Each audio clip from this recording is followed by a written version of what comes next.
Hey guys, tonight we're diving deep into a world where your entire year could be measured in chickens. Not gold, not silver, just squawking, feathered, peckish chickens. Imagine a life where paying taxes didn't involve paperwork, but instead involved handing over your best hen while trying not to cry. And believe me, you would cry. You had a bond with that bird. She had a name. You shared your breadcrumbs. But alas, duty called. So before you get comfortable, take a moment to like the video and subscribe. But only if you genuinely enjoy what I do here. And drop a comment letting me know where you're watching from and what time it is in your part of the world. I love seeing how far this sleepy little village reaches. Now, dim the lights, maybe turn on a fan for that soft background hum, and let's ease into tonight's journey together. You wake before the sun has even started to yawn. The sky is a thick blue-grey, like a wool blanket soaked through with dew. A rooster, not yours anymore thanks to last month's crow tax, shrieks from across the fields. The air smells of wet earth, dung and wood smoke, and beneath it all that lingering note of feathers, warm, musky and faintly panicked. It's spring, which means two things. Your joints hurt from the cold, and it's time to pay your dues. Not with coins, of course. What are you, a baron? You pay with chickens, specifically that plump hen who's been laying double yolks and giving you the side eye every morning. You tried to pick a scrawnier one. You even thought about sneaking one of the older birds in the basket. But deep down, you know the reeve can tell. They always can. You trudge down the muddy path, a woven basket on your back, lined with hay and doubt. The chicken inside lets out a questioning cluck, like she knows. She probably does. Chickens, you've noticed, are far more emotionally intelligent than most of the nobility. The manor looms ahead, not grand, just bigger than your house, and made of something that doesn't collapse when it rains. A handful of other villagers are already there, baskets in hand, some whispering prayers, others muttering complaints. Old Jacob swears under his breath that the reeve scale has a cursed tilt. You nod, not out of agreement, but because nodding uses less energy than talking. The reeve, a thin man with a face like a dried apple and a voice like a sick goat, stands beside a cart. The cart is half filled with squawking, protesting tribute. You know some of those birds personally. Gertrude, the loud one. Fluff, the one who got stuck in your boot last winter. They glance at you like betrayed friends. Name? The reeve croaks. You tell him. He gestures for your basket. The exchange is swift, like ripping off a bandage, but emotionally more like handing over a child. He lifts your hen, sniffs, weighs, and makes a mark on a soggy parchment. You half expect a receipt, maybe even a thank you, but no, you just get a nod, you step aside. The chicken lets out a mournful cluck, a final farewell, or maybe just indigestion. You'll never know. A small child behind you whispers to her mother, "Will our chicken go to heaven?" The mother shushes her and mutters, "Only if she lays eggs for the angels." Nearby, a couple is arguing. They try to pass off a duck, again. The reeve isn't having it. He tells them that ducks are too slippery and spiritually inconsistent. That last part may have been made up, but it sounded official. You overhear another man talking about the neighbouring village where folks tried to collectively withhold their chickens as protest. It lasted 3 days. Then the Lord sent men with swords and ate all their geese out of spite. The moral of the story, don't mess with a man who owns armour and likes roast poultry. Historians still debate how formal these early poultry taxes were. Some argue it was a structured part of the manorial system, while others suggest it was more about lords seeing what they could get away with before someone starved. What is certain, chickens were currency, confession, and curse all at once. You start the walk home, basket empty, heart slightly lighter and heavier all at once. You'll miss that hen. She had attitude. She pecked your cousin once. You were proud of that. Back at your hovel, you sit by the hearth. The fire's barely embers, but you're too tired to care. Your remaining chickens cluck cautiously, giving you side glances like they now know you are not to be trusted. You sigh and reach for a chunk of bread. It's stale, of course. Everything's stale unless it's mouldy. The day has just begun, but you already feel like you've lost something. Not just a chicken, but a tiny part of your spirit, paid in feathers and silence. Still, there's always next spring. And maybe next time you'll try the trick with the fake egg. Just maybe, the Festival of Eggs is less a celebration and more a warning. It arrives each year with the first true warmth of spring, when the mud dries just enough to crack, and the trees remember they have leaves to grow. The villagers call it a festival because that sounds cheerful, but really it's just a dressed-up inspection, a chance for the Lord's men to stroll through the village, sniffing around chicken coops with the same energy you'd use to judge a pie contest. Except you don't win anything. You just lose poultry. The whole thing is masked in tradition, of course. There's music, if you count one elderly man playing a sour note on his bagpipes. There's dancing, mostly done by the children, who haven't yet understood that every giggle costs a breakfast. And there are eggs, boiled, painted, juggled, a bounty of yolky optimism. But you know the truth, everyone does. This festival is when the collectors start taking notes. Not parchment, mind you, too expensive, just mental notes. Who has fat hens? Who has too many hens? Who might try to sell eggs behind the manor's back? It's not really about celebration, it's inventory. You tidy your yard, coax your chickens into looking presentable, and try to make it seem like you're barely scraping by. A scrawny flock looks less taxable. Unfortunately, your hens are radiant. Feathered traitors, plump, glossy, full of life, and suspicion. One of the steward's boys, barely older than your eldest son, strolls past with his nose high and his boots clean. You marvel at how anyone in this swamp of a village manages clean boots. Maybe that's how you know they're not like you. Fine-looking birds, he says, peering through your fence. You pretend not to hear him, busily examining a pebble like it's a sign from heaven.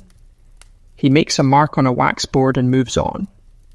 You know that mark means, watch this one. You also know it's too late to feed them less. Those birds were born healthy and have done nothing but flourish, like fools. One hen, Beatrice, the smart one, seems to understand. She hides behind the coop, her comb slightly askew, like a disguise. You silently wish her luck. She's going to need it. Across the way, Mistress Ellen is baking little egg pies. She always does that during the festival, not to celebrate, but as a bribe. The steward's boy takes one, then two. He still writes something down. Maybe that her pies are too good not to be taxed. By the well, an old man named Wolf stands with his arms crossed and a duck on a leash. The duck is an annual protest. No one takes him seriously, especially not the duck, who once bit the steward. That duck hasn't laid a single egg in 4 years, probably out of spite. There's a moment of levity when a child drops a painted egg, and it explodes against a noble's boot. Everyone gasps, waiting. But the noble just laughs, pats the child on the head, and moves on. Then someone whispers, "He must be visiting." "Does he?" Back at your coop you do one last inspection. You consider smudging their feathers with ash. Maybe tie little cloaks around their wings to make them look frail. You once heard of a man who dipped his hens in soot to make them seem ill, but then they caught a real illness and died. He ended up paying with dried eels. No one talks to him now. The sun hangs lower now, golden and false. You retreat indoors, trying not to think about how this inspection will translate into quotas. There's no official formula, it's more of a vibe. You look like you can spare a few birds, they say, as though that's math. Historians argue whether festivals like these were organised efforts to encourage communal pride or just convenient tax season window dressing. Some believe the celebrations came first and were later hijacked by collectors. Others think the reverse, that taxation came first and the singing was added to make it sting less, like putting a bow on a bill. One scroll even describes a neighbouring village where chickens were dressed in little hats for the festival, supposedly to amuse the taxman. The scroll ends with a note, and yet more were taken than ever before. Hats, it seems, do not inspire mercy. You light a tallow candle and sit by the hearth, its small flame flickering in rhythm with your sighs. Outside, the chickens settle for the night, unaware that their fate may have already been sealed with a glance and a smirk from someone who has never gathered an egg in his life. You glance at Beatrice again. She's still hiding. Maybe there's hope. Maybe the church bell tolls at dawn, not for prayer but for poultry. Word spreads fast, faster than a chicken spotting spilled grain. The abbot is collecting his share early this year. They say it's for a special mass, or a new bell rope, or perhaps just because the cellarer had a craving for roast. The reason never matters. When the abbey asks, the village answers, with feathers. You pull your cloak tight, grumbling. The wind has a bite this morning, like it resents your presence. Or maybe it's just hungry too. The collection takes place in the cloister courtyard. It's quiet there, unnervingly so. Not even the monks speak unless absolutely necessary. Their silence isn't holy, it's managerial, efficient. You arrive with Beatrice, who had the misfortune of looking the most well-fed this week. She doesn't cluck. She's too smart for that. She simply gives you a long stare, the kind that says, "I hope you step on a rake." A young monk with puffy cheeks and ink-stained fingers takes your offering. He nods. No words, just a nod, as if that makes it better. You wonder if they practice that look in monk school, benevolent disappointment wrapped in silence. Beatrice is handed off to another monk who disappears with her behind the cloister wall. You try not to think about it. You try to pretend she's been adopted into a quiet, reflective life. You're given a wax token with a barely legible chicken drawn on it. Proof of your offering.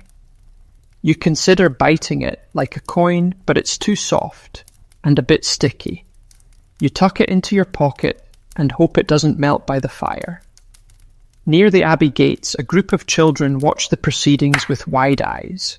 One whispers, "Will they read the chicken its last rites?" Another snickers, "Only if it laid holy eggs." You chuckle quietly. The children understand the absurdity faster than the adults. Maybe that's why they're usually happier. The village baker approaches, arms laden with loaves, each with an egg baked neatly into the top. He tries to offer one to the abbot, who accepts it with a tight smile but still takes his chicken anyway. Double taxation, now with crust. You spot a familiar face, old Myra, who used to be the wet nurse for half the village. She's carrying a chicken that looks suspiciously like a pigeon. The monks raise an eyebrow but say nothing. Maybe it's pity, maybe it's apathy. A man you don't know is arguing near the well. His voice echoes, "This is theft. You take from us in the name of God, but where is his mercy when the stew pot's empty?" No one responds. A monk just offers him a look of practiced serenity. That same blessed blankness used to excuse cold floors and overcooked porridge. Historians still debate whether monasteries were truly benevolent providers or just landlords in robes. Some point to the alms they gave to the poor. Others mention the cellar full of salted hams, wines and spices, while half the village lived on porridge and roots. The truth, as usual, probably flaps awkwardly somewhere in the middle. You wander past the stone fountain in the cloister garden, tracing your finger along its mossy rim. A carved inscription catches your eye. Give, and ye shall receive. You wonder when exactly you'll start receiving, preferably something with legs and seasoning. As you leave the abbey, a nun nods politely at you. She has chicken feathers stuck to her habit. You nod back. There's a strange solidarity in mutual poultry loss. The path home feels longer, colder, quieter. At home, you scratch a tally mark into the beam above your hearth. Another chicken gone. The wall is starting to look like a prisoner's cell. You stoke the fire, toss in a twig, and try to forget the sound of Beatrice's last sigh. Or maybe it was yours. Still, dinner is plain. No meat, just a bit of onion and turnip. Your youngest asks if the church will share the feast. You say, of course. And then you lie. They'll probably send us a pie.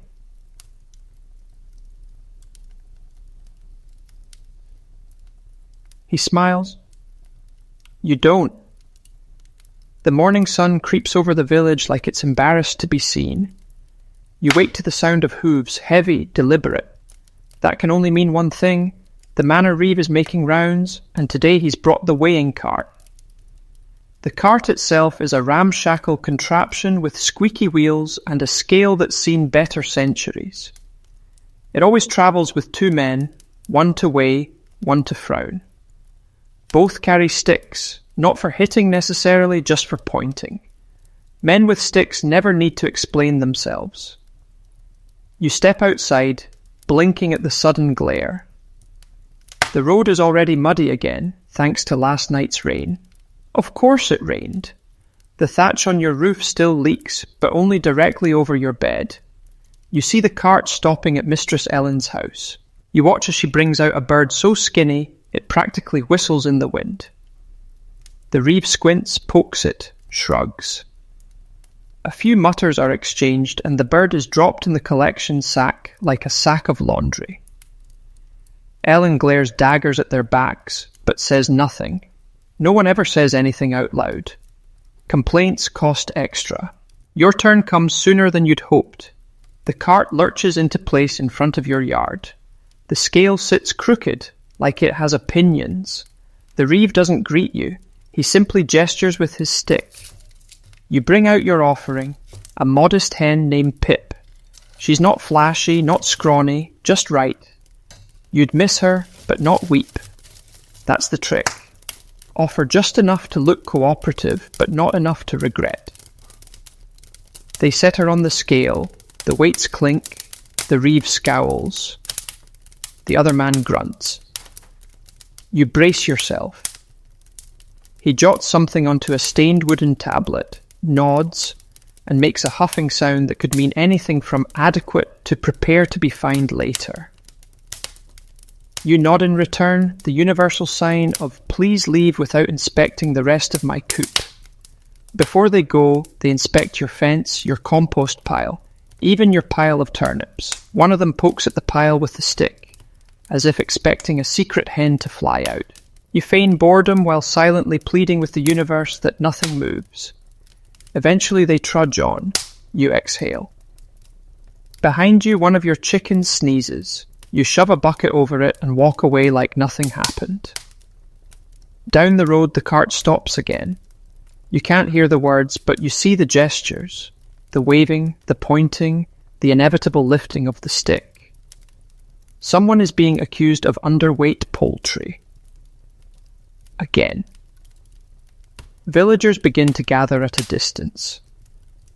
Tax days are spectator sports. They whisper, compare notes, recall last year's disasters. Someone swears that if your hen so much as sneezes during weighing, the reeve assumes it has the plague and demands a second. There's a man named Berwin who once tried to grease the scale with lard. It worked until the chicken slipped off and ran straight into the river. The reeve made him pay 2 hens in penance, one for the loss and one for the insult. You return to your bench, slumping into its uneven wood. The house feels emptier now. Pip's usual clucking is absent. The other hens seem subdued, as if they understand their odds just worsened. You chew on a crust of bread and consider adding a hidden chamber beneath the coop. But that's dangerous thinking. Too many secrets end with shackles or sermons. Historians still debate the accuracy of medieval scales. Some argue they were rudimentary and often misused. Others point out that misused implies anyone ever intended them to be fair in the first place. Most agree the only balance was the kind that swung in the Lord's favour. As evening comes, the wind shifts. The Reeves cart rattles away over the hill, leaving a trail of feathers and resentment. You watch it go, arms crossed, jaw tight. Then you glance at your remaining birds. One pecks your boot, another fluffs her feathers indignantly. You sigh. They'll be next. That night, as the wind whispers through the cracks in your shutters, a knock comes at your door.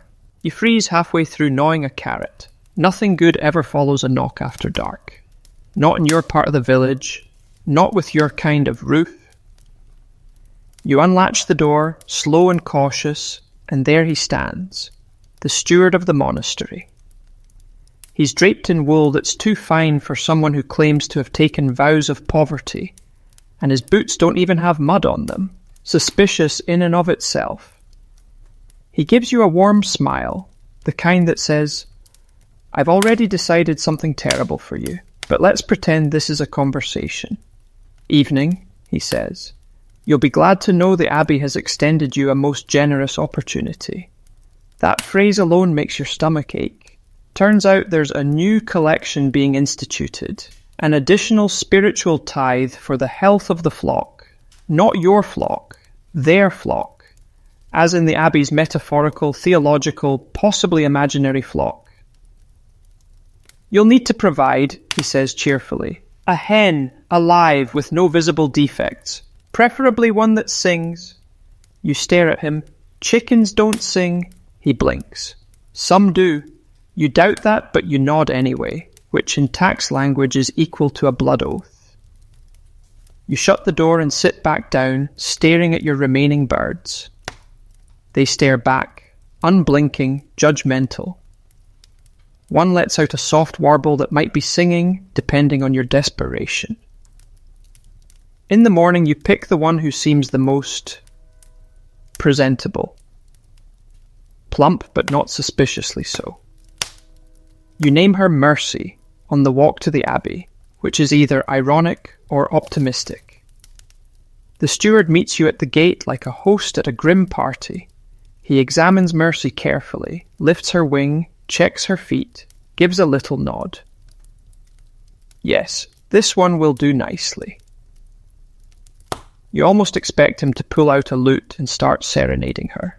Instead, he hands you a parchment. It's not a receipt, it's a prayer request form. You're supposed to write down your sins in exchange for the chicken's blessing. You write impatience and back pain.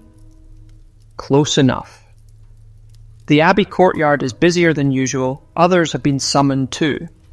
It turns out the tithe wasn't just for you. The entire village is now part of this spiritual poultry initiative, as someone calls it. Someone whispers that Brother Tomas is collecting feathers for a tapestry.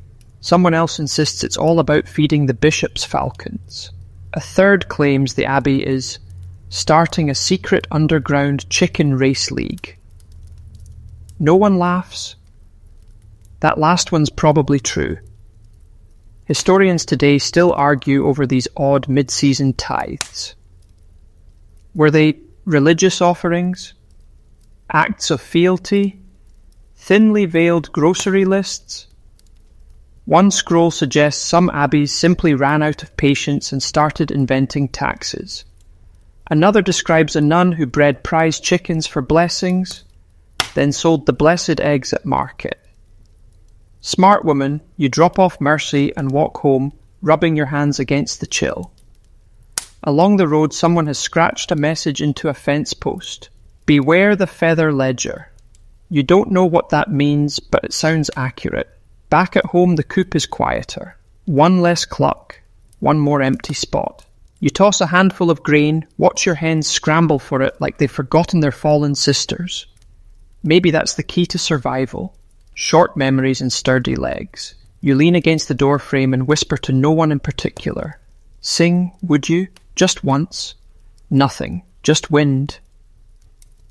At dawn, a distant squawk jerks you from sleep. You sit up, heart racing, the familiar chill clinging to your bones. That squawk. It was deeper, more offended than usual. Not fear, not pain, indignation. You rush out barefoot, stepping onto the frosty earth, just in time to see your neighbour, old Fergus, marching past your fence with a rooster in a basket. The rooster is making his displeasure known in no uncertain terms. "What's this, then?" You call, rubbing your arms. Fergus looks sheepish. "New tax," he mutters. "Of course it is. This one apparently is a noise tithe." The reeve claims that since roosters disturb the peace, particularly the nobles' naps, they're to be collected and relocated for the good of public tranquility. Which is a fancy way of saying, we've run out of hens to steal. You glance at your remaining rooster, Arnold. Arnold is loud. He crows not just at dawn, but randomly, at shadows, at wind, at your boots. You once saw him crow at a puddle. He's not bright, but he's reliable. You consider hiding him. You also consider letting him go voluntarily. He once pecked your thumb and strutted off like a knight. But still, he's your alarm clock, your entertainment, and oddly enough, your last sense of dignity. Later that morning, you hear the collectors coming. This time it's not monks or stewards. It's a new group, town criers' assistants, which is ironic because they don't say a word. They just knock, gesture, and take. You hand over Arnold with a mix of reluctance and mild relief. He glares at you the entire time, like he knows you could have fought for him. The assistant gives you a tiny wooden chip carved with a rooster's head. "For your service," he says. It feels like mockery. You tuck it into your belt anyway. Your neighbour, Mistress Hilda, wasn't so lucky. She tried to argue that her rooster was mute. The bird, offended by the accusation, let out a defiant crow at the worst possible moment. They took it, of course, and fined her for dishonesty. Back at the common well, the village is buzzing. Everyone's telling rooster stories, some hilarious, some heartbreaking. "I trained mine to crow in Latin," someone claims. "Mine used to sit on my lap like a cat. I miss mine more than I miss my husband," says another. A local boy starts imitating rooster calls to fill the silence. It's funny until you realize he's doing it too well, and now one of the tacksmen is eyeing him suspiciously. Historians today look back on this period of oddly specific livestock taxation with a mix of amusement and pity. Some believe these taxes were a form of control. If they couldn't take your money, they'd take your routine, your comfort, even your noise. Others suggest it was just plain laziness. Roosters were easier to count than grain. One record from a distant shire mentions a protest where villagers gathered at midnight and all crowed like roosters in unison. Apparently it was terrifying enough that the tax was repealed. But your village isn't that organised. Or that brave. You spend the afternoon in strange silence. The absence of Arnold is more noticeable than you expected. No random cawing, no angry foot stomps, no chest-puffed challenges to the passing breeze. Even the hens seem confused. They pace the yard, restless, unsure of what to do without their loud, slightly stupid king. That evening you light a candle and carve a tiny rooster into the edge of your hearth beam, just beside the chicken tallies. You don't say a prayer, just a small nod, a quiet moment. Outside a breeze stirs the leaves, and you imagine for a second a distant crow. Maybe it's Arnold warning some other village. Or maybe it's just the wind mocking you. Either way, the silence feels heavier now. You wake to the smell of mud and bread. Not freshly baked bread, of course. That would imply luxury. No, this is the faint, lingering scent of someone else's breakfast drifting from across the village. Probably the Reeves house with his suspiciously well-fed dogs. You rise with a groan and step outside, only to be greeted by a sight that makes your stomach sink lower than a thatched roof in a thunderstorm. A scroll has been nailed to the old elm in the centre of the village. That never means anything good. You squint, shuffle forward, and read the freshly inked proclamation. It's written in that particular tone only lords and legal clerks can achieve, flourished letters in words like hereunto, henceforth, and at the discretion of his graciousness. The summary, a new tax, again. This one claims to be for the improvement of local infrastructure, which, in plain English, means someone tripped over a rock and now we all suffer. The solution? Every household must contribute either 2 hens or 3 dozen eggs to the Lord's granary to fund the road repairs. Repairs for a road that leads only to the Lord's hunting lodge, which, you might note, is perfectly passable by horse. If you're a horse with silk-lined hooves, you mutter something unholy and head back to the coop. You count 7 hens left. 3 of them are molting. 1 is deeply suspicious of you since the last donation. You have generously about 19 eggs, and some of those are questionable. 1 is shaped like a bean. Another smells faintly of turnip. How? No one knows. You sigh. Over at the well, others are already strategizing. A group of villagers have formed a huddle, whispering in tones normally reserved for revolutions or weddings. There's got to be a way out of this, says John the Thatcher. We could offer feathers instead, suggests Ellen. They'll just tax those next, someone groans. Wolf, the duck man, says nothing.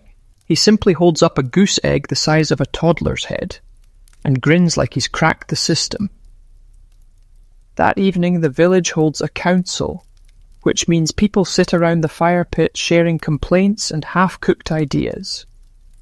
You propose an idea. What if you rotate the hens among houses, share the burden, but then someone brings up Bertha, whose hens were never seen again after the last sharing experiment. Bertha says nothing, just sips her soup too calmly. In the end, everyone resigns themselves to paying, as always. You return home, shoulders heavy, and gather what eggs you can. You polish them, like that will make them more acceptable, and line them carefully in a woven basket. You don't sleep well. You keep dreaming that your hens have formed a union. They wear little cloaks, carry tiny pitchforks, and demand better conditions. One of them is Arnold. By morning, you've made your choice. You keep the oldest hen, the one who barely lays but sings in her sleep, and part with 2 others. You name them Pothole and Gravel to honour the road they'll allegedly repair. At the granary, the scribe doesn't even look at the birds. He takes the basket, drops it beside a pile of others, and hands you a thin scrap of parchment stamped with a crooked wax seal. It reads, "In compliance." No thank you, no receipt, no roadmap, just compliance. Historians still argue whether these infrastructure taxes were effective or just a rebranding of traditional tithes. Some point to evidence of roads that were actually improved, though always the ones the lords used. Others say it was little more than an excuse to collect more food without guilt. You look back once as you walk home. The granary door slams shut behind another villager's donation. You wonder how many eggs it takes to fix a pothole. Probably more than a village can give. That night, a storm rolls in. The wind howls through the cracks in your walls, and your roof weeps slightly in the corner. You watch the rain collect in the rut by your door, your share of infrastructure. It will still be there tomorrow. The next morning you're awoken not by crowing, not by bells, not even by the rain sneaking through your roof's soft spot, but by an argument. Loud, echoing, theatrical. The kind of yelling that draws the entire village like moths to a fire, or villagers to gossip. You shuffle outside, rubbing your eyes with one hand and pulling on a boot with the other. Down near the old mill, a crowd has gathered.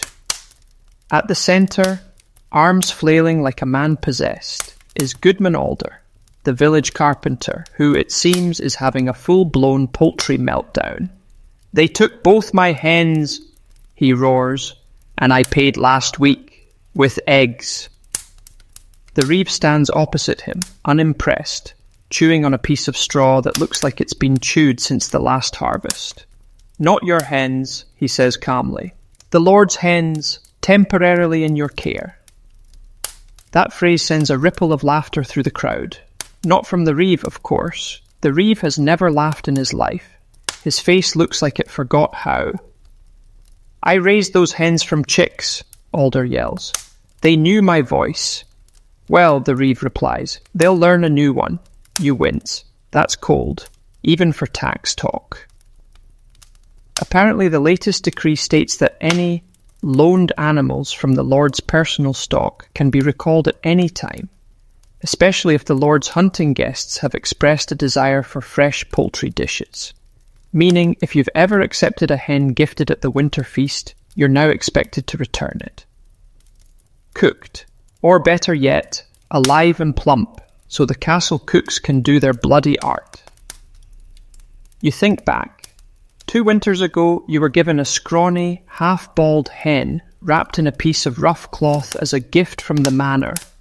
She'd been sick, stubborn, and oddly loyal. You named her Marigold, and somehow she survived.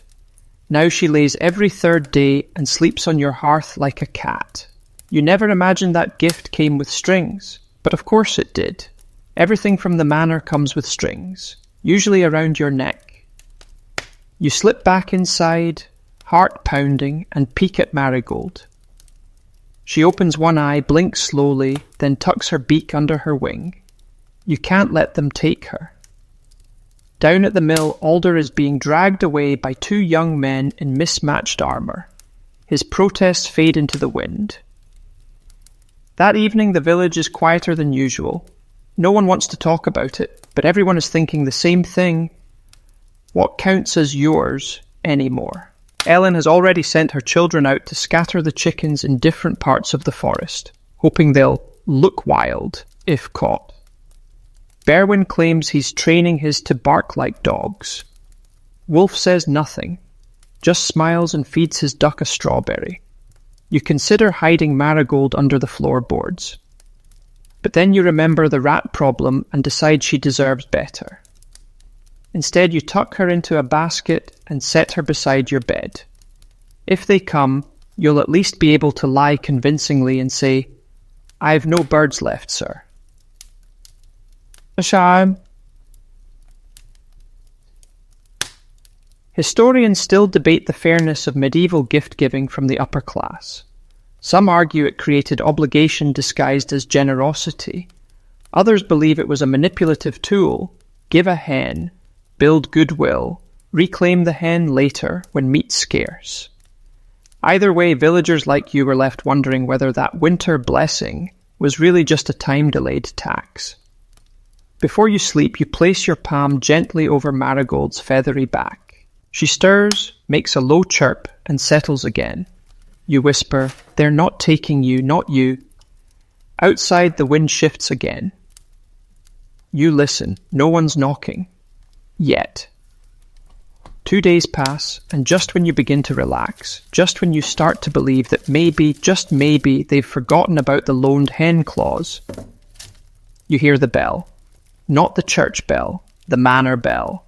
It tolls twice, then once, then 3 more times. 5 rings, that's the signal. An announcement. In your experience, that word rarely means anything worth smiling about. Last time they made an announcement, they raised the grain tithe by half a sack. The time before that, they declared geese unsuitable for tribute after one chased the steward into a ditch. You gather with the others near the manor gates. The Lord himself doesn't appear, of course. He's probably still sleeping off last night's feast. But his herald does. He's small and wiry, wearing a fur-lined tunic even though it's barely cold, and he clears his throat with all the importance of a man about to read your doom in a cheerful tone. Hear ye, he begins, already too loud. By order of the Lord's noble household, and in recognition of the ongoing maintenance of his esteemed poultry kitchens. You sigh. Here it comes. All villagers are henceforth required to offer, once per fortnight, a chicken or equivalent poultry product to support the manor's culinary excellence during the spring feasting season. He rolls the scroll shut and beams like he's just announced free cider. The crowd murmurs, muttering, some sharp inhalations, one laugh, probably from Wolf. Someone whispers, "A chicken every 2 weeks?" You do the math in your head. That's 2 hens a month. More if your eggs aren't deemed sufficiently inspiring, as the scroll apparently phrases it. You glance at your basket, at Marigold, at your dwindling coop. There's no way you'll make it to midsummer with enough birds left to cluck at. A hand taps your shoulder. It's Berwin, the baker. He leans in and says, "You know, there's a trick to it." You raise an eyebrow. "The chicken doesn't have to be alive," he whispers. "It just has to weigh like a chicken." You blink. "What does that mean?" He smiles like a man who's burned many loaves and gotten away with it. "Trick I learned from my cousin in Dunwich. You make a dummy, chicken-shaped, stuff it with rocks and feathers, paint the beak red. That doesn't work. Worked twice, then he got caught, but the idea's still good. You consider it, you truly do. That night you go out to the coop and inspect the hens. You start assigning nicknames. Not for affection, no, that would be dangerous, but for practicality. Spare one, possible offering. Keep at all costs. Marigold gets no nickname. She's not on the table. You sketch out a rough plan on a piece of bark. How many eggs you can collect. How many hens you can spare. How long before they notice if a chicken doesn't blink. Historians have unearthed curious evidence of villagers crafting fake livestock during periods of excessive taxation. One account tells of a turnip carved into the shape of a goose. Another describes a child's toy dressed in feathers and presented as Sir Cluckles. It fooled the steward, though he was half blind and fully drunk. You wonder, what if the entire village got clever? What if, instead of resistance, you simply gave them what they wanted to see? A field of stuffed chickens. An army of impostors. You lie in bed staring at the beams overhead, your mind spinning. No, that's mad. Or is it? You reach over and stroke Marigold's feathers. She doesn't stir. You swear she smirks. The manor wants chickens. Let's see how creative you can get. By the next sunrise, you're elbow deep in straw, fabric scraps, and a sack of barley you'd been saving for soup. Not to eat, of course. To stuff into what will soon become your greatest masterpiece, the decoy hen. You're not proud of it, but you're also not made of chickens. The base is a bundle of bundled twigs, rounded with rags. You tie it off with frayed string and shape it lovingly, like a sculptor working in extremely subpar clay. You cover it in feathers, salvaged from previous offerings, and a few donations from your currently molting hens, who seem both alarmed and offended. You give it legs made from broom bristles and a beak carved from the handle of a broken spoon. It's lopsided, slightly menacing, and absolutely the wrong colour.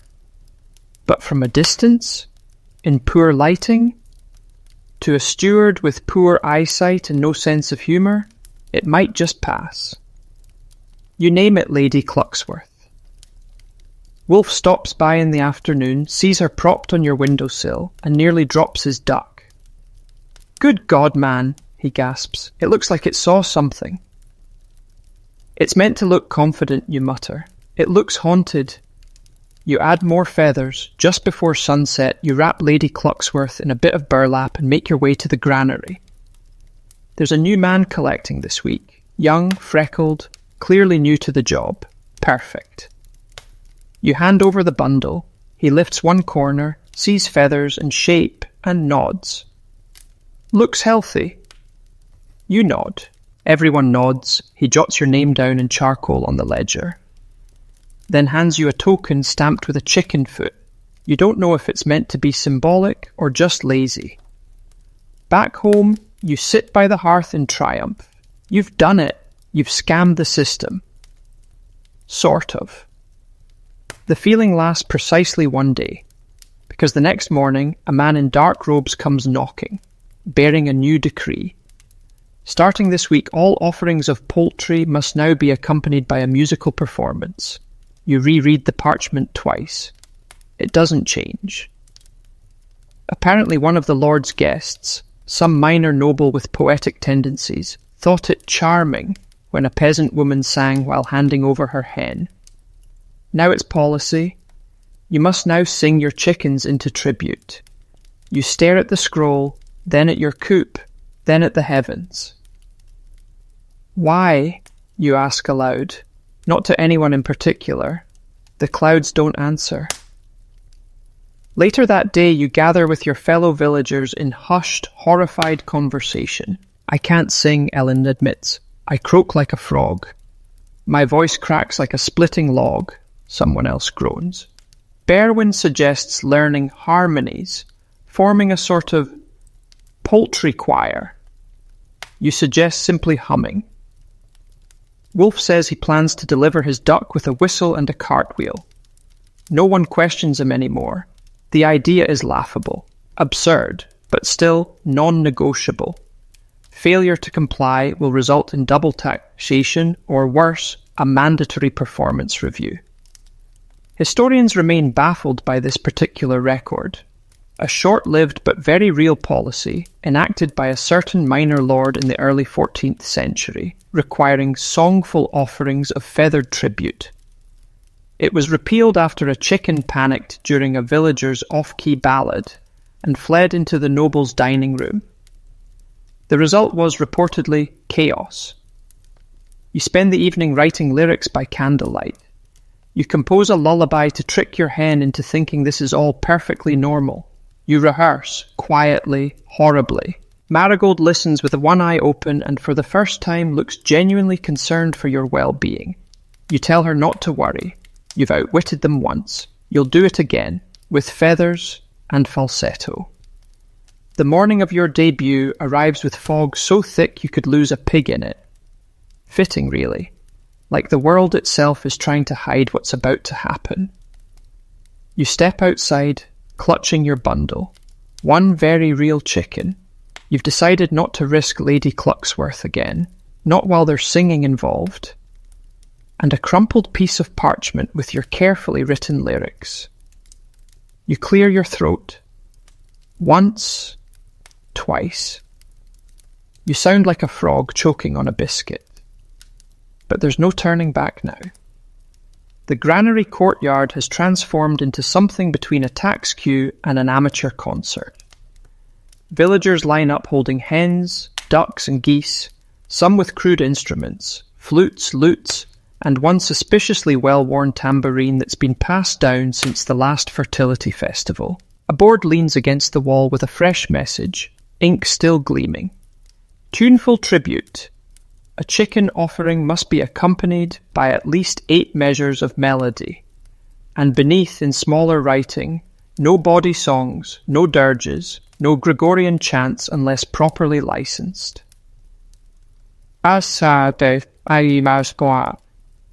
Berwin the baker is ahead of you, sweat beading on his brow, plucking at a broken lyre like it owes him money. He mumbles a tune that sounds vaguely like a lullaby and ends with a hiccup. The collector, a man in a purple doublet with a wax-sealed songbook, shrugs and waves him through. Then comes Ellen, voice quivering as she belts out something that might be about clouds, or possibly turnips. Her hen pecks the rhythm on her shoulder. You're next. You step forward. The collector raises an eyebrow. You clear your throat once more and begin. O feathered friend, I send thee now. To nobles fat with jowly brow, may your clucks be calm, your wings be light, as you're cooked and served this very night. You trail off after verse 2, watching his face for any sign of rejection. He doesn't laugh, he doesn't applaud, he just makes a mark on his ledger and motions for the next poor soul. You've passed. Barely.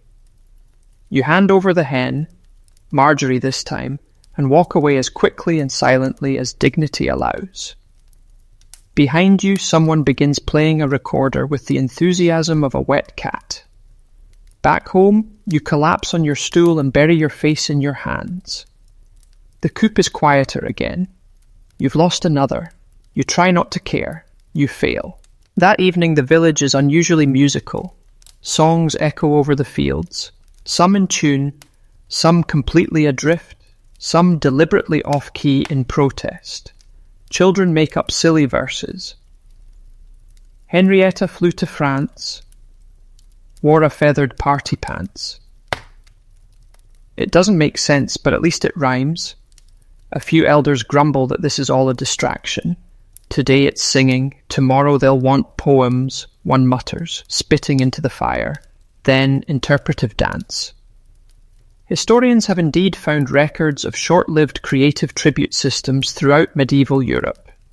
A lord in Wales once demanded livestock presented with riddles. Another in Normandy held a poultry poetry contest that ended abruptly when someone submitted a limerick about his chin. The trend never caught on. You scribble more lyrics that night, just in case. One song about a rooster who dreams of freedom. One about a hen who lays golden eggs and gets taxed twice. You even try to teach your chickens rhythm by tapping the coop with a stick. They are not impressed. Marigold watches from her basket with something close to disappointment. You sigh, pick up your lute, more string than wood at this point, and begin strumming something slow and sad. A chicken tax might be bearable, but a chicken tax with stage fright, that's a whole new form of cruelty. Still, you'll do it, because that's what peasants do. You adapt, you endure, and if they ever ask for a dance number, you pray someone else goes first. 3 mornings later, the village awoke to smoke, not the dangerous kind, but the delicious kind. It drifted from the manor kitchens and curled through the valley like a smug reminder that somewhere nearby someone was feasting, and it wasn't you. The scent was unmistakable. Roast chicken, herbs, a faint trace of melted butter, and, insultingly, cloves. You didn't even know cloves were still available. Someone must have found an old stash behind the chapel walls, or bribed a spice merchant into silence. You sat by your fire with a bowl of watery porridge and a crust of yesterday's bread, letting the scent wash over you like an insult in perfume form. Marigold hopped down from her basket, sniffed the air once, and strutted back to the shadows like she wanted no part of this emotional manipulation. Later that day, the reason for the excessive roasting revealed itself. A wedding. A noble one, of course. Some cousin of the Lord's, 9th in line for something probably, was marrying a minor baron's daughter. The entire manor was turned into a carnival of gold ribbons and roast game. And what did this mean for you? A celebratory poultry levy. The phrase was delivered with such cheer you almost didn't understand it. But then the steward grinned and added, 2 chickens per household, preferably matching. They'll be served side by side. You blinked. Matching, size, colour, vibe. Vibe? Yes, you know, symmetry. You bit your tongue so hard it nearly qualified as a snack. Back at the coop, You assessed the remaining hens like a general surveying a battlefield. 3 solid ones left. 1 old, 1 too young, and 1 that limped slightly on rainy days. Symmetry. Not even close. You could try painting one. You could add feathers. You could stage a chicken makeover montage. In the end, you settled on 2 that looked reasonably similar from one specific angle and prayed the steward didn't turn their heads. But when you arrived at the manor gates with your offering, something was off. The courtyard was packed, not with villagers, but with their refusals. Berwin had sent 1 hen and 1 goose. Ellen offered 2 hens, one of which had a suspicious bald patch that looked drawn on. Old Fergus submitted a chicken and a loaf of bread shaped like a chicken. Wolf? He brought a duck in a wig. Chaos. The steward was losing composure. "These are not wedding-worthy birds," Berwin shouted back. "You didn't say they had to smile." Wolf twirled his duck. You slipped into line and set down your pair, trying to look forgettable. Your chickens blinked in unison. It was either fear or telepathy. Either way, the steward grunted, wrote something on his tablet, and waved you on. Victory. Fragile, feathered, short-lived victory.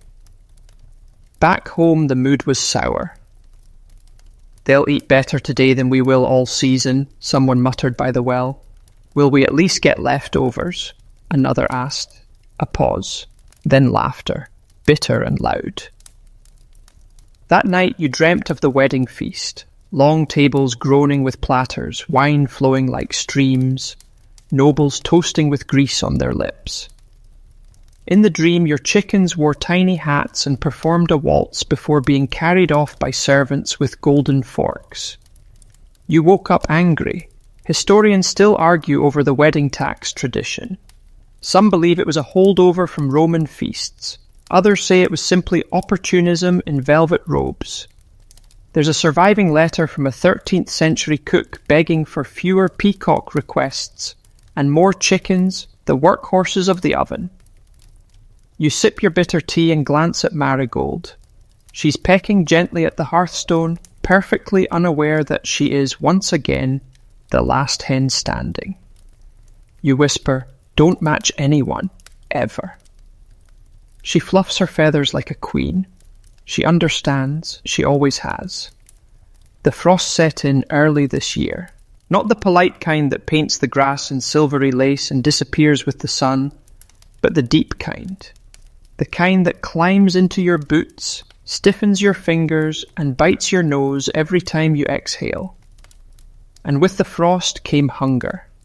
That sort of dull, constant hunger that gnaws gently all day, then howls at night like a wolf scratching at the walls of your stomach. Meals grew thinner, shorter, quieter. Everyone chewed slower to pretend there was more. Your hens huddled together in the coop like feathered conspirators. They laid less, slept more, and fluffed themselves up to twice their size. You couldn't blame them. If you could hide in straw and cluck once a day, you would.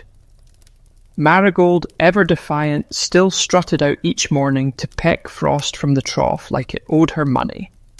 And then came the worst news of all, a midwinter levy. The message arrived on a scrap of stained parchment, tied to a turnip and hurled through your window with shocking accuracy. It read, "To support the manor's winter stores, and in recognition of his lordship's seasonal needs, each household is expected to contribute 1 hen or a preserved meat product within 3 days. You blinked at it. Preserved meat. You barely had fresh meat. You barely had hope. You attended the village meeting that evening. The fire pit smoked more than it burned, and the mood matched. "They're eating us alive," Ellen muttered. "Not before they eat our chickens," someone else added. Berwin offered a smoked fish wrapped in sarcasm. "It still counts, yes?" Wolf, true to form, said nothing, but his duck was wearing a scarf. You walked home in silence, There were 2 hens left in your coop now, one shy, one loud. And Marigold, who technically was never part of the official count. She had seniority, she had a name. The shy one, you decided, was already halfway to invisible. You named her Quietus and prepared her basket. The next morning you tucked a few herbs in for dignity and walked the frozen path to the collection tent. A steward sat inside, wrapped in furs too fine for peasant fingers. He didn't greet you, just took the basket, poked the hen, grunted, and scratched your name onto the ledger. Then he looked up. "Where's your receipt token?" "My what?" He sighed. "You're to collect a clay chit, proof of contribution. No chit, no exemption." "Thou shalt." He reached into a bag and tossed you a small disc, round, red, with a crude chicken stamped in the middle. You stared at it like it might bite. The disc felt light, fragile. It might have been worth something once. Now it just felt like an IOU for the future. You walked home, holding it in your palm, wondering how many of these you'd need to qualify for a winter without taxes. 10? 100? One for every feather you've lost? Historians have found records of these so-called poultry chits in medieval settlements. Simple clay tokens given to peasants as symbolic proof of loyalty and contribution. None were redeemable. None were honoured. But they were collected, filed, indexed, proof that you gave, proof that you didn't resist. You sat by your fire that night, holding the chit up to the light. It caught the glow faintly, like it wanted to be gold but forgot how. Marigold nuzzled your foot. You glanced down. "Don't worry," you whispered. "You're not a chit." She blinked slowly, then pecked the floor twice, her version of agreement. You set the chit on the mantel. Let them come for it if they want. Let them count it. But Marigold... They'd have to take her over your frost-bitten corpse. The snow finally came on the 14th night of frost. It didn't arrive in a gentle flutter like the poets pretend. No, it came howling. Sheets of wind, stinging flakes, and a cold that crawled into your bones and asked to stay for tea. The village disappeared beneath it in hours. Roofs became lumpy shoulders, paths vanished, and every sound was muffled, like the world had wrapped itself in wool. You stayed inside that day, tending the fire like a newborn. The thatch above you dripped rhythmically, the steady pat of meltwater joining the creak of old beams and the distant cluck of your 2 remaining hens. Marigold, of course, remained unbothered. She sat on a small pile of dried rushes by the hearth like royalty in exile, warming one leg at a time and watching the flames as if remembering some ancient trauma, probably involving breadcrumbs. And then came the knock. 3 sharp raps. You froze. Knocks were never good in winter. They meant death, taxes, or both wrapped in a fur-lined decree. You opened the door and were greeted by a man so bundled in wool. He looked more sheep than steward. His nose was red, his eyes unreadable. He extended a gloved hand and passed you a parchment. Winter quarter census. Livestock inspection. You sighed so hard your breath fogged halfway across the village. "Now?" you asked. He shrugged. "Postponed twice already. Needs to be done before midwinter tally. You understand?"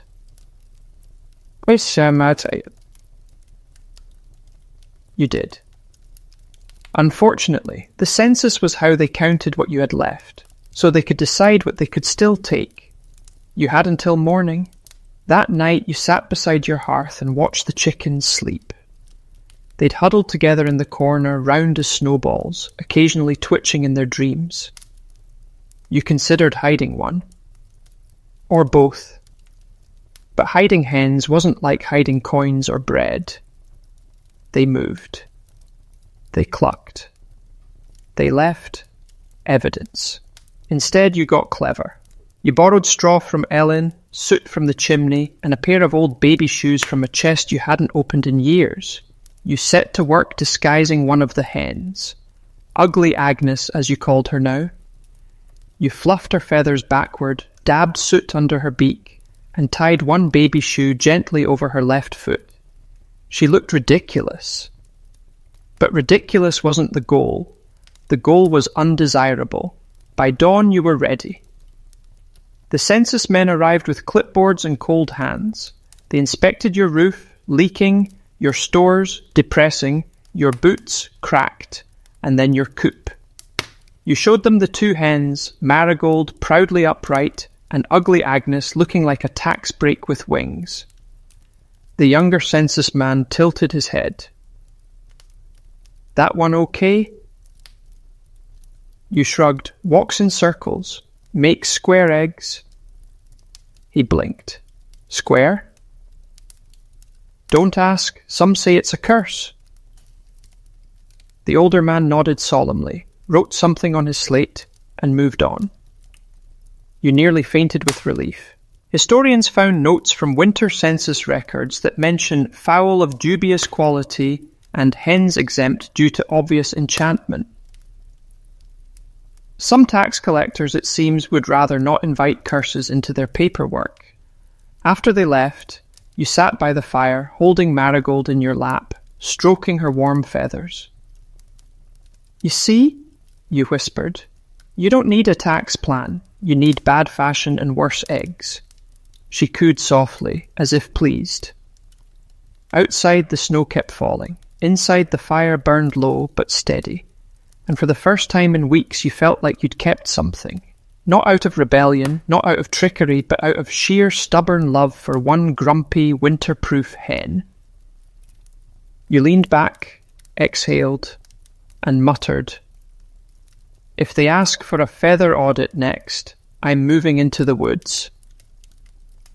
Estembamo. Marigold blinked, and for just a moment you swore she nodded. You should have known it wouldn't last. Peace, in a medieval village, is like fresh bread, lovely, fleeting, and usually gone before you even get a second slice. The snow still blanketed the land like a poorly tucked-in bedsheet, and the air had the sharp sting of January regrets.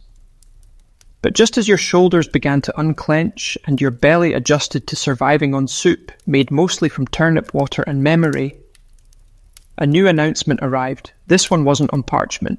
It was engraved on wood, hammered to the central tree, and sealed with wax. You gathered with the other villagers, boots crunching through snow, breath puffing in the air like ghosts waiting to gossip. The message read, Notice of Feather Tax Assessment.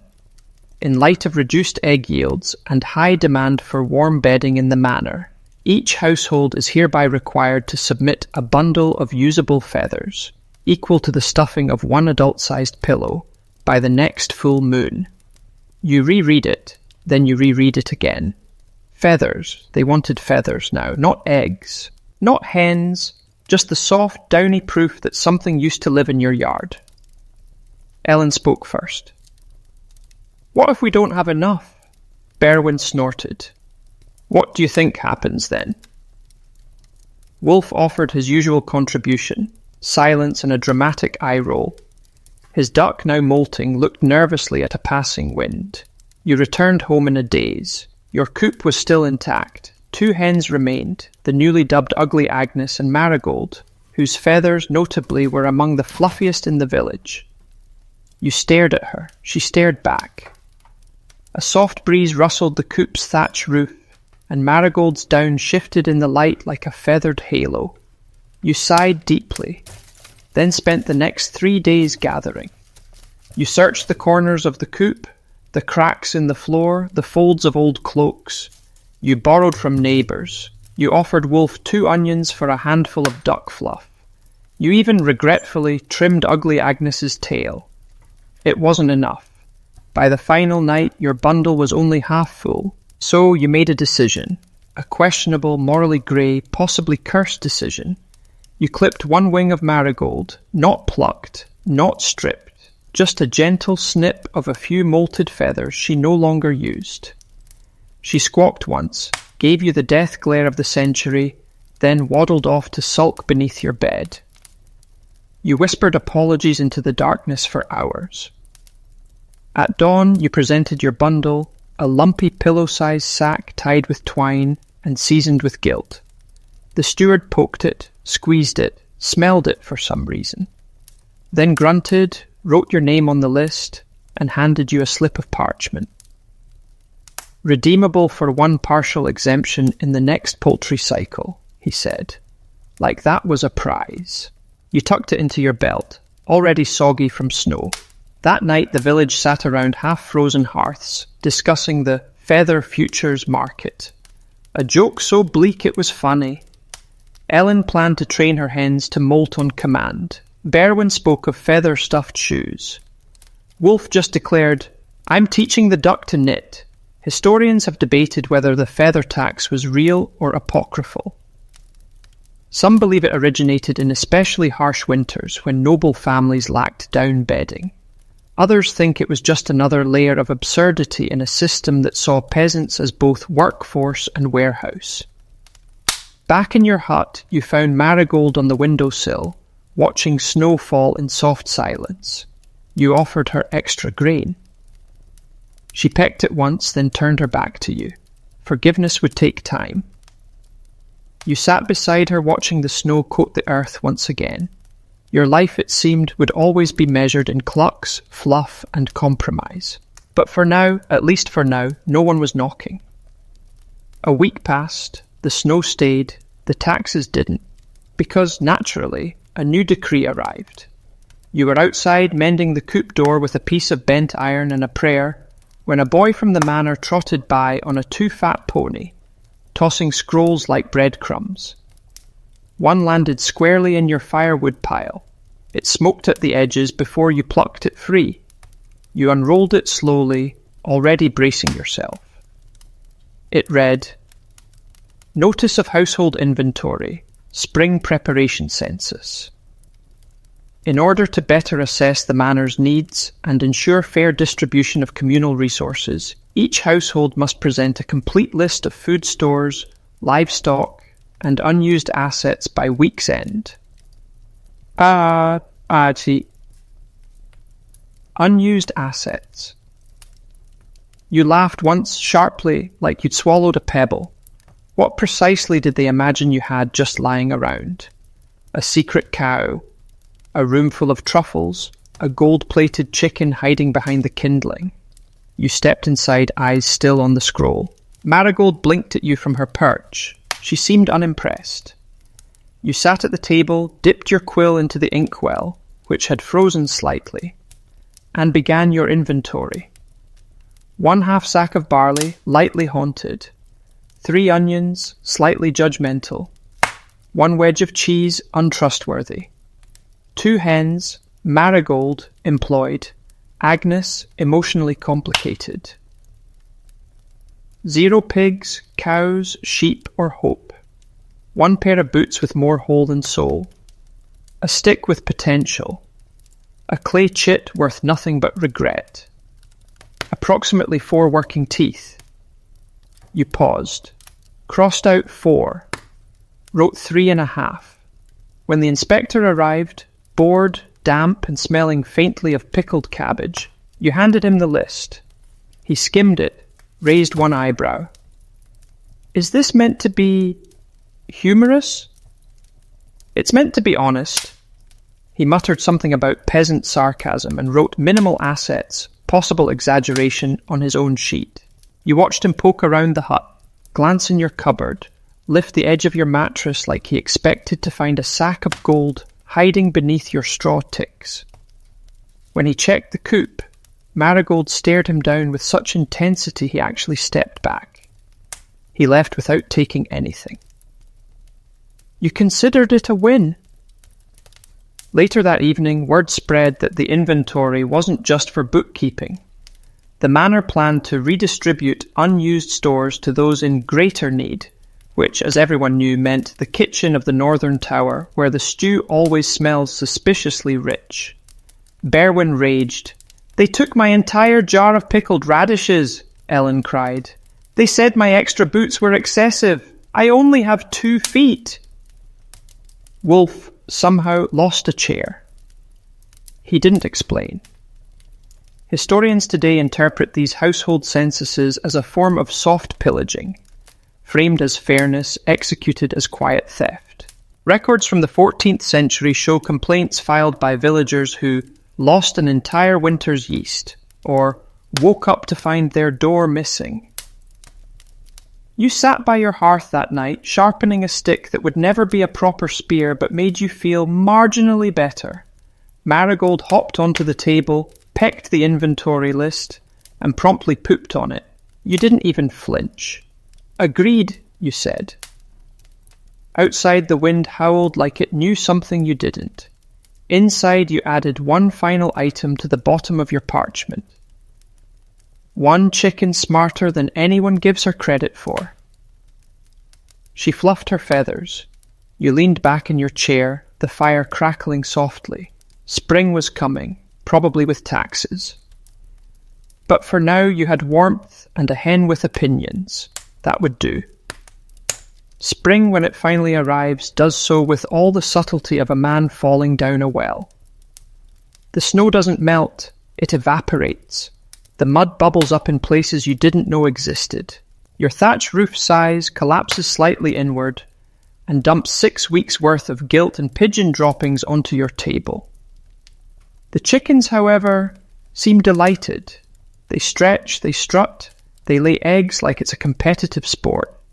Even Agnes stops limping for a few hours a day, and Marigold, well, she's entered what can only be described as her matriarch phase. She glares at the younger hens with pity, pecks anyone who disrespects personal space, and watches the sun rise each morning like she's issuing orders to the sky. But of course, with spring comes dews. You hear about the new policy first from Ellen, who storms into your yard one morning covered in flour and injustice. They want eggs, exactly 12, in a basket. You blink. That doesn't sound so bad. She throws up her hands. No cracks, uniform size, and they want them dyed. Dyed. Yes, decorated. It's the spring presentation offering. We're beautifying tribute now. She storms off, muttering curses involving paintbrushes and poultry. Sure enough, that afternoon, a lad in a green tabard arrives, whistling, and hands you a scroll embossed with flowers. It reads, "To honour the season's renewal and present a joyful tribute to the noble household, each dwelling must provide a basket of 12 clean, whole, artistically embellished eggs." Underneath is a note in smaller script.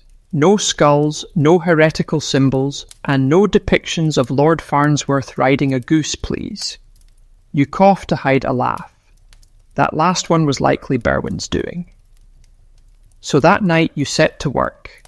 You clean the eggs with care, more care than you've given your boots in months. You boil onion skins for yellow, beetroot for pink, and some ancient blueberries you'd been saving for a moment of culinary inspiration. Turns out they inspire only splotches. Your first few attempts look like they lost a fight with a goose in a paint mill, but slowly, painfully, they improve. You draw a flower on one, a sunrise on another. You try to paint a chicken, but it looks more like a disoriented potato with wings. Still, it'll pass. By morning, you present your basket, a wobbly nest of straw, 12 lumpy little masterpieces, and one egg with Marigold's feather glued to the top like a crown. The collector eyes them carefully, makes a surprise sound, possibly approval, and marks your name with a little flower. Success. Back home, you find Marigold standing on your table, inspecting your discarded brushes. You swear she looks proud. Or maybe confused. It's hard to tell with chickens. Later that week, a message appears on the tree. Best egg presentation, Berwin the baker, honourable mentions, Ellen of the mill, duck in a scarf. You feel oddly cheated. Still, the tax was paid, and, miracle of miracles, you got to keep all your chickens. Historians have found few official records of decorative egg taxes, but several manor journals describe offerings of egg artistry and pleasant distractions for the spring banquet. Some suggest it was a way to assess which households still had energy and which ones were barely scraping by. You've become surprisingly good at painting tiny daisies on ovals. Not a useful skill, but oddly comforting. That night you boil 2 cracked eggs, sprinkle them with salt, and share a piece with Marigold. She accepts it with quiet dignity, then promptly pecks your thumb. You nod. Fair enough. Maj. Outside, frogs begin to sing. Inside, your basket is empty, but your heart feels oddly full. You made it through another winter, with feathers, with eggs. And, thanks to Marigold, your pride mostly intact. The days grow longer now, and for once no one's knocking on your door. Not for chickens, not for feathers, not for spontaneous tax-themed talent shows. It's unnerving, honestly. You wake to birdsong that isn't being recorded in an official ledger. The fields begin to green. People smile again, nervously, like they're waiting for a pie to fall from the sky and demand rent. Even Marigold seems lighter. She's been sunbathing. You catch her sprawled in the dust, one wing half out, eyes closed in what can only be described as smug poultry contentment. Then, of course, it happens. You're sipping a questionable tea made from wilted herbs and wild optimism when a boy from the manor arrives with, not a decree, but an invitation. You squint at it. It's made of parchment thick enough to patch a roof and written in ink that glitters faintly in the light. You hold it at arm's length like it might explode. It reads, "By order of His Lordship's court, you are invited to attend the annual spring reckoning banquet as a representative of your household. Please arrive at the manor courtyard this Sunday at dusk. Attire, modest, freshly laundered. Gifts, optional but expected." You read it again and again. It doesn't go away. You have questions, so many questions. Why you? Why now? Is this a reward? A trap? A public poultry shaming? You ask Ellen. She got one too. So did Berwin. And Wolf, who is preparing by making his duck a tiny wreath of violets. It seems the banquet is a way for the manor to celebrate its tenants and recognise the generosity of its contributors, which, decoded, means we've taken your chickens, now come smile at us while we eat them.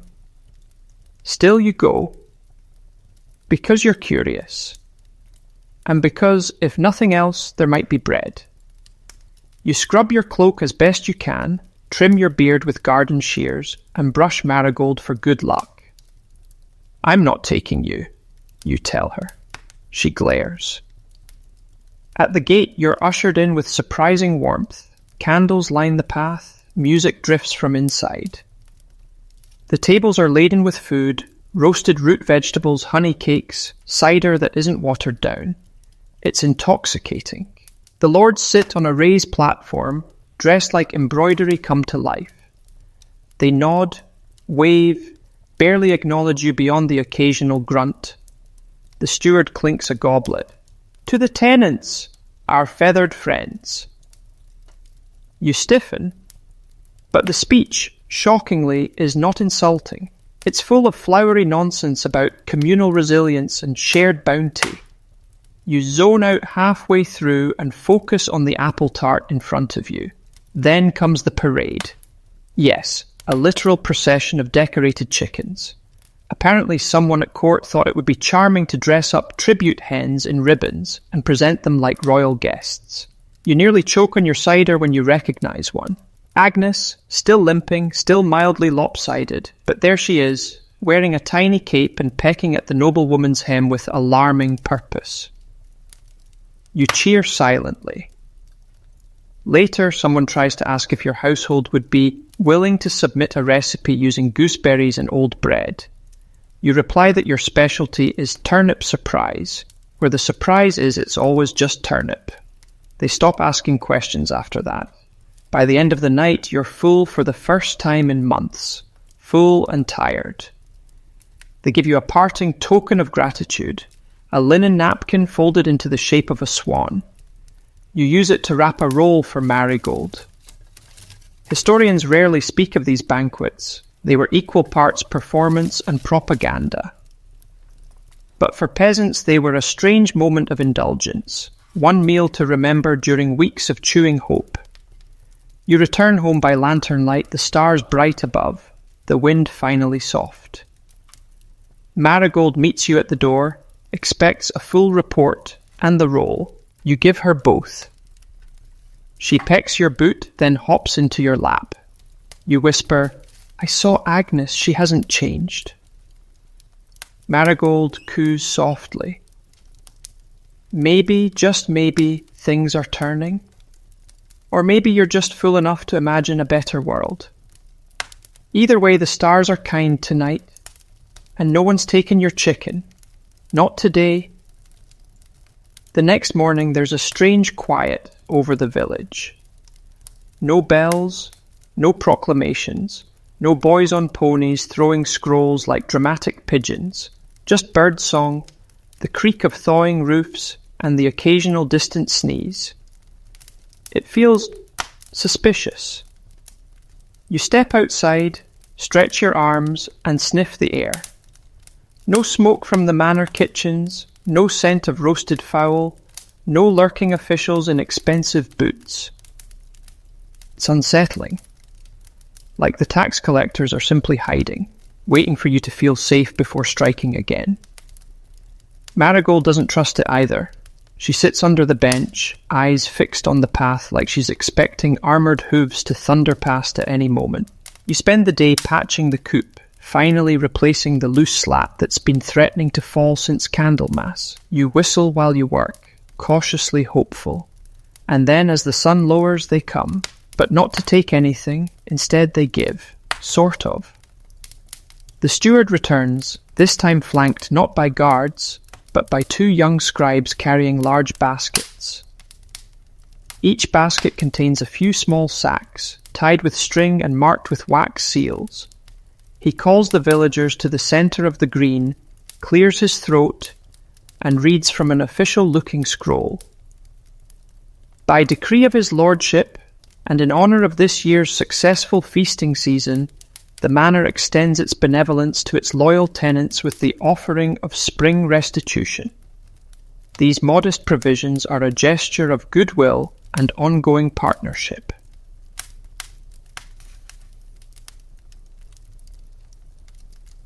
You blink. Restitution? They're giving things back. A murmur runs through the crowd like a badly tuned bagpipe. Each household is handed a bundle. Inside yours, one small round of cheese, slightly cracked, half a loaf of bread, day old but not mouldy, a waxed paper twist of dried herbs, and, most shockingly, a handful of chicken feed. You stare at it like it's a unicorn. Ellen unwraps hers. I got lentils. Berwin pokes his. This bread is smiling at me. Wolf got more herbs than anyone. No one asks why. The steward beams like he just ended hunger. A child near the well shouts, "Is this because we've given so many chickens?" The steward pauses. It's because the manor believes in the circle of giving. That word, circle, sticks in your brain like a stone in a boot. You walk home slowly, clutching the bundle like it might vanish if you blink too hard. Back in your hut, you set the food on the table and call Marigold inside.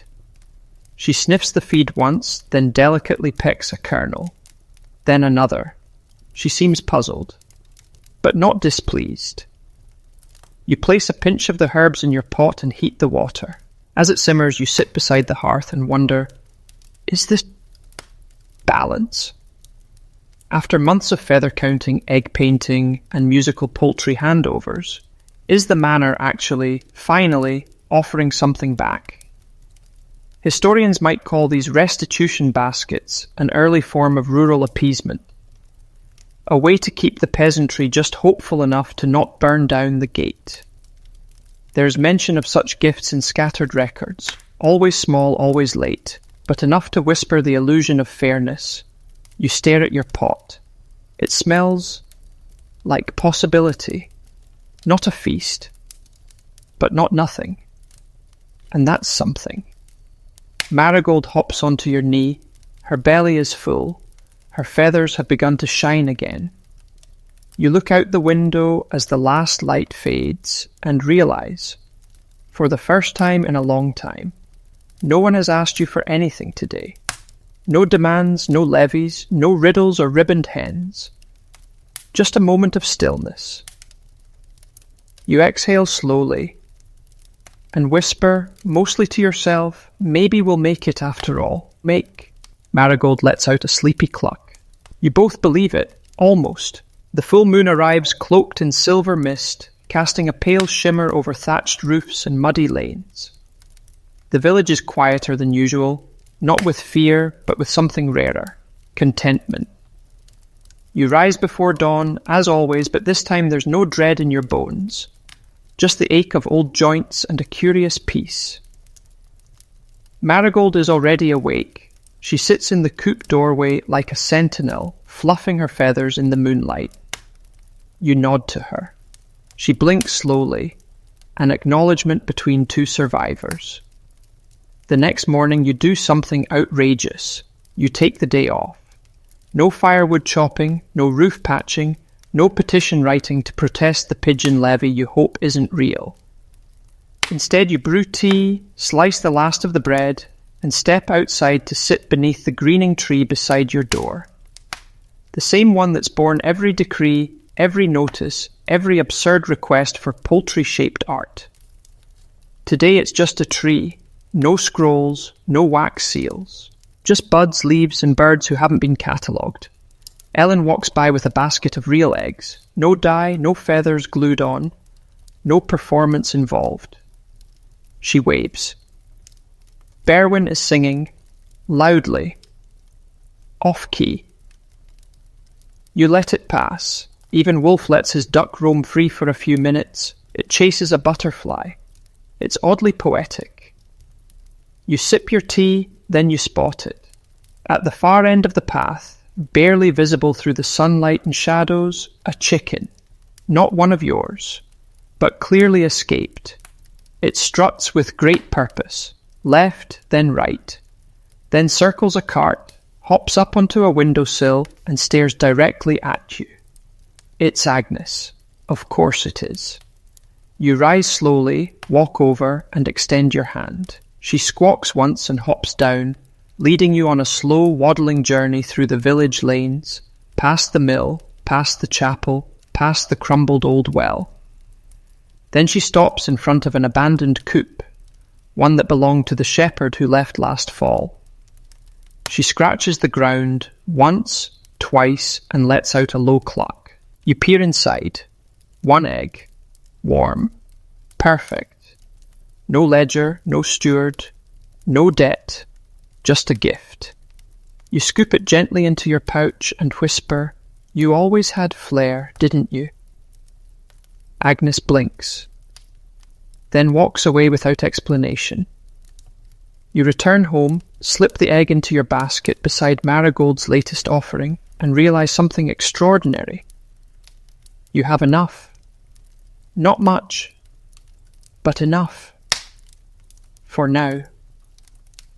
You sit by the hearth that evening, the fire soft and low, your feet warm, your belly not quite empty. Marigold is curled beside your chair, breathing slowly, the light flickering against her feathers like an old tapestry. You stare at the ceiling and think of everything you've paid. Chickens, eggs, songs, feathers, lies. But also everything you've kept. Dignity, wit, stubborn joy, and Marigold. Outside the stars return, the kind that used to mean planting time, or prophecy, or taxation by moonlight. Now, they just twinkle, like they're resting too. You whisper, "We made it, girl." She clucks once, then settles her head beneath her wing. And you let your eyes close slowly, gently, without fear. The world fades, not in panic, not in scarcity, but in soft, quiet gratitude.